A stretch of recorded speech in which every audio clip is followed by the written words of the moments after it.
good afternoon. One Sunday morning in January 2009, I woke up one morning and picked up the Sunday Times and read an article which I found quite inspiring. The title of the article was called "Righting a Wrong Comes from the Heart," and it was written by Dr. Lee Wei Ling. The writer is the director of the National Neuroscience Institute. The article was about the concept of guilt by omission. She said, and I quote, "Since young, I have always been upset with myself if I knew something was wrong and I could put it right, but didn't," unquote. Dr. Lee went on to say, "If there is something wrong that we know of, I believe we should try to set it right, whether or not it is our business to do so. Not to do so implies we condone the wrong, and hence we would be guilty of committing the wrong too." According to Dr. Lee, and I quote, "It is good for any country to have an active citizenry. And that is precisely why the concept of guilt by omission should be part of our ethos." I agree with Dr. Lee. It does not matter to me that she's the daughter of Mr. Lee Kuan Yew. Inasmuch as there are many things right in our society, there are of course many things wrong. Most of the wrong things are beyond our control and beyond our expertise, so we are off the hook. If it is beyond our ability to help, then the next best thing to do is for us to get behind and give our help to and support those who are able to and to have the solutions to right the wrong. Now, when it comes to laws and regulations, those of us who are legally trained would be in the best position to check and see if the current laws are still relevant or outdated, and if proposed new laws and regulations are fair and just and serve the right purposes. One would expect that the Law Society of Singapore would take the lead in this. The Law Society of Singapore is the organization that represents all lawyers in Singapore. This year, 3,800 practicing lawyers are members of the Law Society.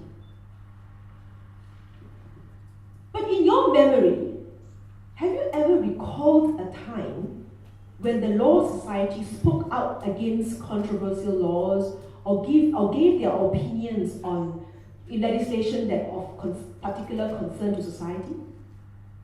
Perhaps you might find it hard to recall hearing any such comments from the Law Society.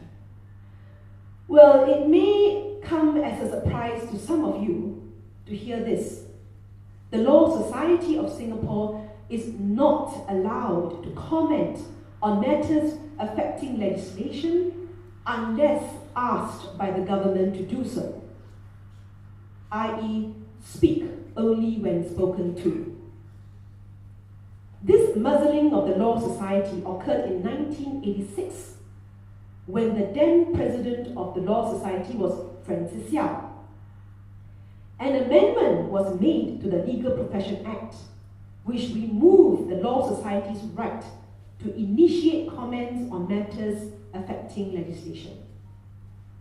Henceforth, the Law Society will be able to comment on matters affecting legislation only when invited by the government to do so. If you ask me, I think the Law Society is in a bit of a moral dilemma. As an organization which represents 3,800 practicing lawyers, it is standing in a vantage spot in the public square where it can see things that others cannot. If the Law Society notices something amiss with a current law, or has constructive comments to offer in respect of a proposed new law, should it practice active citizenry to speak up and thereby act in breach of its legal restraint? Or should the Law Society observe its legal restraint to remain mute unless spoken to, and thereby be morally guilty of omission? Now, the Law Society has called on the government many times to remove this humiliating restraint, but the Law Ministry has responded that the muzzle would stay on, as it does not want the society to behave like a political pressure group.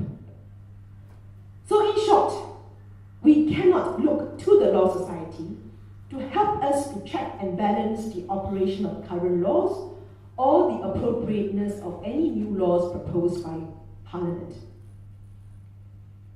So there is a worrying void in our society. Many social, political, and civil activists have tried to fill the void by giving their comments on laws. But at the end of the day, their comments are from a non-legal perspective. Many lawyers have spoken up in their own personal capacities to do what the Law Society should be doing. But how much can lone voices from isolated parts of the public square do? How robust can the comments of a lone thinker hitting his keyboard at home be? The best way forward, I think, is for individuals with legal background to come together and to get organized. Once we group together, we can workshop and brainstorm ideas with each other. Iron sharpens iron. This is how we can formulate and articulate constructive comments on legislative matters for the benefit of society at large. With this in mind, NSP has tasked me to initiate the formation of a law committee for NSP. Okay, let me just share with you what are the aims of the law committee. As you can see from the slide, firstly, we want to inform. We want to provide information to Singaporeans on the intent, effect, and implications of laws and legislation of concern. Number two, we want to help Singaporeans have a clearer understanding of why the laws are there and how do they work. Number three, we want to encourage public interest, public debate, and engagement on legal issues. Number four, we want to be able to formulate and give constructive comments on selected existing, new, or proposed laws. And lastly, we also want to provide free legal advice to Singaporeans who cannot afford to pay for the same. Now, the work plan. Okay, we have some plans that we hope that we can get off the ground. If we need volunteers to come forward. So some of these work plans are as follows. We will maybe identify existing current laws which need to be reviewed. And then we can also evaluate proposed laws. We will also hold forums, workshops, debates, talks, and we will also want to work in tandem with the policy committee of NSP, so that as a whole, NSP will be able to provide a more rounded commentary on particular issues. We can also prepare written materials to give needed information on particular laws or legislation. All this requires legal research into parliamentary debates, the history of laws, and of course, case studies. We can also look into the laws of other countries to see how they solve their problems and learn from the experiences that they have.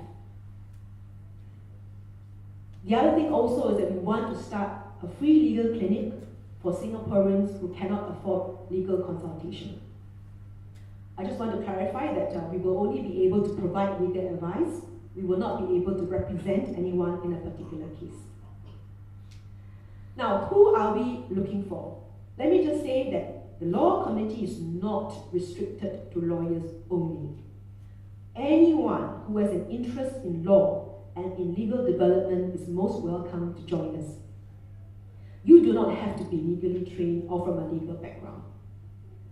Of course, if you are a practicing lawyer or a non-practicing lawyer, please do join us.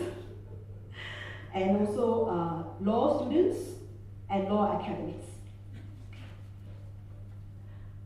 If you're a student or an academic or a researcher from other disciplines, you can also join us, because we can also, law is not just, there's other things that we can, we can look at it from a different perspective. So please do consider signing up to join the Law Committee of Singapore, of NSP, and let us join hands to make a better Singapore. Now, that is the end of the presentation for the Law Committee.